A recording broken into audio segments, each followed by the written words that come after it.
Hey guys, welcome back to my channel edu maths. और इस video में हम क्लास 9th का chapter 5 which is Euclid's geometry उसकी एक्सरसाइज 5.1 का क्वेश्चन नंबर 2 सॉल्व करने वाले हैं। इससे पहले के क्वेश्चंस और इंट्रोडक्शन की वीडियो ऑलरेडी चैनल पे आ चुकी है, आप जाके देख सकते हैं। So let's move to the question number 2। इस क्वेश्चन में बेसिकली आपको सिर्फ और सिर्फ डेफिनेशंस देनी है, डेफिनेशन समझानी है। क्वेश्चन क्या कह रहा है, give a definition for each of the following terms. कुछ टर्म्स दी हुई हैं जैसे कि पर parallel lines, perpendicular lines, line segment, radius of circle and square. अब उसके आगे क्वेश्चन क्या कह रहा है, are there other terms that need to be defined first. क्या इन सब वर्ड्स का, इन सब टर्म्स का डिफाइन करने से पहले कुछ ऐसी टर्म्स हैं जो हमें डिफाइन करना काफी इंपॉर्टेंट है, तो हमें पहले उनको डिफाइन करना है। What are they and how might you define them. तो यहाँ पे मैं ऑलरेडी बस ये लिख लिख के मैं आपको समझाऊंगी, बिकॉज डेफिनेशन है, you can not change them, वो तो सेम ही रहेंगी। तो स्टार्ट करते हैं। Yes, we need to have an idea about some other terms before proceeding. Parallel lines, perpendicular lines, line segment, radius of circle और square से पहले हमें कुछ जरूरत पड़ेगी कुछ नई टर्म्स को डिफाइन करने की। अभी तक आपने इनका नाम जरूर सुना है, जैसे कि अगर मैं बात करूं पॉइंट की, तो एक पॉइंट क्या है, दिस इज अ पॉइंट, ठीक है। लेकिन आपको उसका डेफिनेशन अगर मांग लिया या आपको डेफिनेशन नहीं पता होगा तो आप इस पॉइंट को भी डिस्क्राइब नहीं कर पाओगे। होने को तो सिर्फ एक पॉइंट है, यूल से कि मैम इसको कैसे डिस्क्राइब करना है, तो एक सिर्फ एक पॉइंट है, बट इसकी भी एक डेफिनेशन होती है। यूक्लिड ज्योमेट्री में हम वही सब चीजें पढ़ते हैं, तो हमें कुछ टर्म्स पहले डिफाइन करनी है। सबसे पहले बेसिक से स्टार्ट करते हैं। एक पॉइंट क्या होता है, a small dot made by a sharp pencil on the surface of a paper that gives an idea about a point। ये एक स्मॉल डॉट एक शार्प पेंसिल से जो हम बनाते हैं उसको एक पॉइंट कहते हैं। अब इसका प्रॉपर्टीज क्या है कि इसका कोई डायमेंशंस नहीं है, कोई साइड्स नहीं होती पॉइंट की। It only has a position, सिर्फ एक अपनी पोजीशन लेके बैठा हुआ है, और कुछ भी नहीं है, इसका कोई डायमेंशंस नहीं है, कुछ भी नहीं है। तो ये था आपका पॉइंट का डेफिनेशन, जो बहुत जरूरी था, क्योंकि बहुत कभी कभार बहुत छोटी चीज हम छोड़ देते हैं और वो बहुत इंपॉर्टेंट होती है। नेक्स्ट है line. Line is an idea that it should be straight. First of all ये स्ट्रेट होनी चाहिए, and it should extend indefinitely in both directions. इसको मैं चाहूं दोनों डायरेक्शन में कितना भी मैं इसको एक्सटेंड कर लूं तो कोई फर्क नहीं पड़ेगा, वो फिर भी एक लाइन ही बचेगी। It has no end point. Obvious सी बात है, अगर मैं उसको कहीं भी एक्सटेंड कर सकती हूँ तो इसका कोई एंड पॉइंट तो है ही नहीं, और उसकी कोई डेफिनेट लेंथ भी नहीं होती। अगर एक आपको लेंथ, मान लो अगर हम बोलते हैं अ लाइन ऑफ 5 सेंटीमीटर्स, आप बोलोगे मैम उसकी तो लेंथ गिवन है, वो लाइन नहीं कहलाएगी, वो लाइन सेगमेंट कहलाएगा। लाइन तो इनडेफिनेटली, मतलब वो आगे बढ़ती चली जा सकती है। लाइन का एक हिस्से को हम लाइन सेगमेंट कहते हैं, जिसको हम मेजर करते हैं। तो जिसको हम मेजर ही नहीं कर सकते, it can extend up to any point, उसको बोलते हैं हम लाइन। अब कुछ और टर्म्स हैं वो जानते हैं, फिर हम पैरेलल लाइंस, ये जो हमें क्वेश्चन में पूछा गया, हम उनको डीपली जानेंगे। ओके, सो नेक्स्ट टर्म है रे। एक रे क्या होती है, a part of line. Line हमने पढ़ लिया which has no ends on both of its ends, basically a part of line which has only one end point and extends indefinitely in one direction।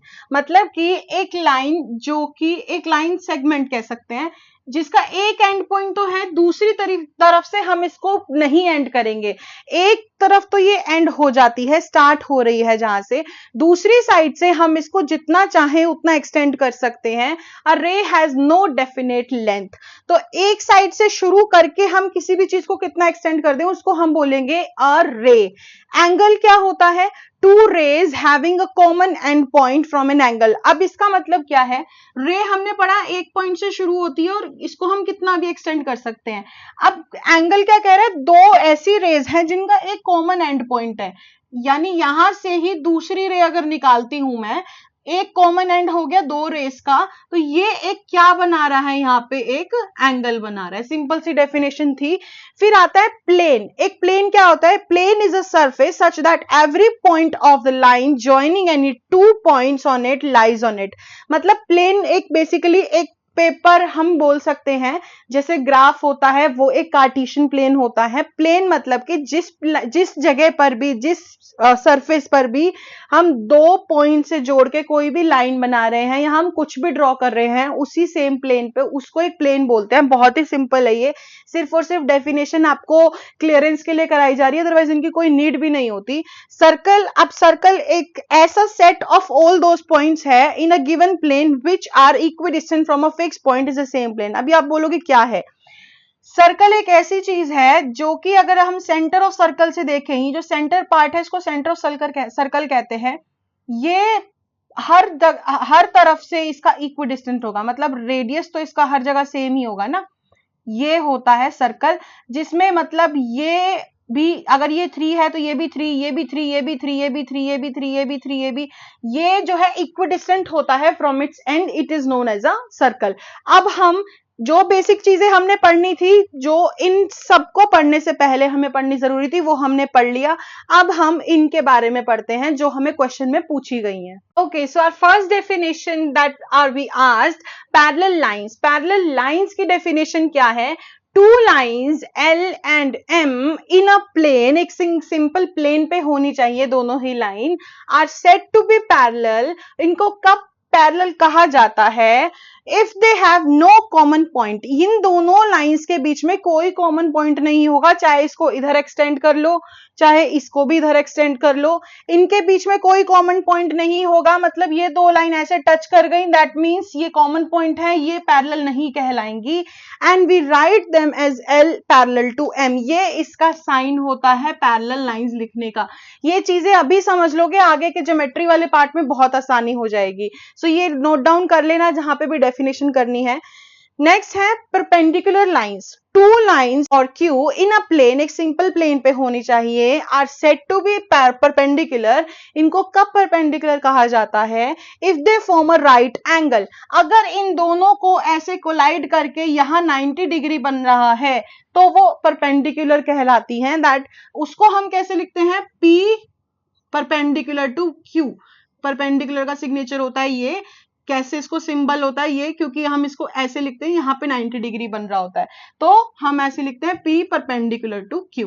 ठीक है, next है line segment. मैंने आपको line की definition में बता दिया था, एक लाइन में से अगर हम कोई हिस्सा तोड़ लेते हैं जिसका एक डेफिनेट लेंथ है, जैसे अगर मैं एक लंबी सी लाइन है उसमें से मैं 3 सेंटीमीटर की लाइन को कट कर लूं तो वो कहलाएगा लाइन का सेगमेंट, एक पूरी लाइन का एक हिस्सा। A line segment is a part of a line which has a definite length, जिसका एक definite length होता है और वो दोनों तरफ से end होता है। फॉर एन एग्जाम्पल अगर मैं लिखूं 3 centimetre, it has 2 end points, दोनों के एक end points होते हैं। जिसमें कोई end point नहीं है वो line, जिसमें एक end point होता है वो ray, और जिसमें दोनों end point होती है उसमें उसको बोलते हैं लाइन सेगमेंट। और हम इसको कैसे लिखते हैं? ए बी और ऊपर लाइन, या फिर इसको रिवर्स बी ए की बी करके लिख सकते हैं, ऊपर उसके एक लाइन आ जाएगा। तो ये तीनों डेफिनेशन है, स्क्रीनशॉट ले लो या फिर आपने लिखनी है तो लिख लो, बाकी जो बची है फटाफट से वो कंप्लीट कर लेते हैं। सेकंड लास्ट है रेडियस ऑफ अ सर्कल पूछा गया है। रेडियस ऑफ अ सर्कल क्या होता है? सर्कल हमने पढ़ लिया क्या होता है, रेडियस जानते हैं। The distance from the centre, centre से distance to a point on the circle, circle के किसी भी पॉइंट पे, चाहे इधर इधर इधर इधर, सेंटर से सर्कल के किसी भी पॉइंट पे जो एक लाइन ड्रॉ की जाती है उसको बोलते हैं रेडियस। अब इस सर्कल की अगर मैं बात करूं तो P जो है वो सेंटर है और Q जो है वो सर्कल पे कहीं भी मैंने लाइन ड्रॉ कर दी है तो PQ जो होगा वो कहलाएगा हमारा रेडियस। ये आप सभी जानते होते हैं, लेकिन इस चैप्टर में सब कुछ इसलिए एक्सप्लेन किया गया है ताकि आगे फर्दर जो भी चीजें पढ़े तो आपके ब्रश अप हो जाए सब कुछ माइंड में। स्क्वायर क्या होता है? एक क्वाड्रिलेटरल। अब क्वाड्रिलेटरल क्या होता है? क्वाड, QUAD का मीन्स होता है 4। ठीक है, तो क्वाड्रिलेटरल मतलब 4 साइडेड फिगर। क्वाड्रिलेटरल कोई भी हो सकता है, स्क्वायर, रेक्टेंगल, रोम्बस, काइट, बहुत सारे फिगर्स हैं, पैरेललोग्राम, ये सब क्वाड्रिलेटरल है बिकॉज दे और आर 4 साइडेड फिगर।